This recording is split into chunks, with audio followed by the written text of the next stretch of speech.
신공항 추진의 사실관계를 따져보는 기획보도. 오늘은 두 번째 시간으로 가덕 신공항의 악영향이 우려되는 TK 신공항 특별법의 조항들을 하나씩 짚어보겠습니다. 민성빈 기자입니다. 부산 엑스포 유치의 필수 조건인 가덕 신공항은 국민의힘 부산 의원들과 또 민주당 소속 138명의 의원들이 각각 발의한 법안을 이렇게 하나로 묶은 특별법이 의결되면서 본격적인 사업 추진이 시작됐습니다. 현재는 이 특별법과 국토부의 사전 타당성 검토 결과를 토대로 사업이 진행되고 있습니다. 국민의힘이 주도하는 대구 경북의 정치권도 지역 내 신공항 추진의 효율성을 높이기 위해서 여러 건의 특별법을 발의해둔 상태입니다. 지난 2020년 홍준표 대구시장이 국회의원 시절 대표 발의한 법안과 또 2021년 대구 달성의 국회의원이기도 한 추경호 기획재정부 장관이 대표 발의한 법안, 역시 대구가 지역구인 주호영 원내대표가 대표 발의한 법안, 이렇게 특별법 3개가 상정돼 있습니다. 부산 지역 사회는 이 TK 신공항 특별법에 포함된 내용 가운데 공항의 위계, 활주로의 길이, 개항 시점, 또 국비 지원과 관련된 조항들이 가덕 신공항 건설에 좋지 않은 영향을 줄 것으로 우려하고 있습니다. 지난 시간에 짚어본 국비 지원 문제 외에 나머지 3가지 관련 조항들을 국회 국토교통위 법안소위위원장인 최인호 의원과 함께 가덕 신공항 특별법과 비교해서 살펴보겠습니다.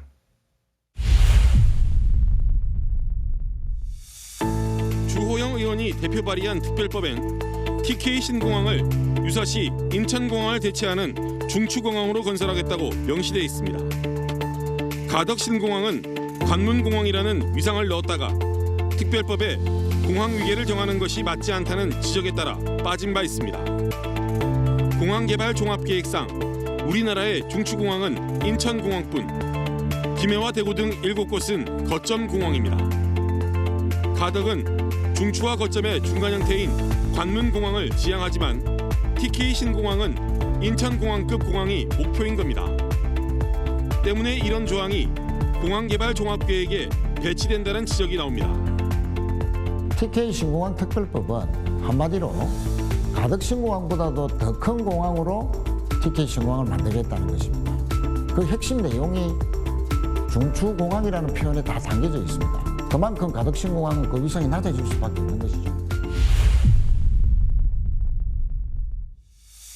TK 신공항 특별법에는 최대 중량 항공기의 이착륙이 가능한 활주로 건설이 명기됐습니다. 활주로 길이를 사실상 3.8km로 정한 겁니다. 가덕 신공항 특별법엔 활주로 길이 언급이 없었고 사전 타당성 검토 결과 3.5km가 도출된 만큼 다른 공항도 타당성 검토를 거쳐 길이를 정해야 한다는 지적이 나옵니다. 사전 타당성 조사가 객관적으로 진행이 되면 그 길이가 안 나오거든요. 그 법에 먼저 3.8km로 명시해놓고 사전 타당성 조사는 그 법의 내용대로 따라라 라는 그 강제하기 위해서 그 특별법에 그런 구체적인 활주로 길이를 넣었다, 이렇게 판단하고 있습니다.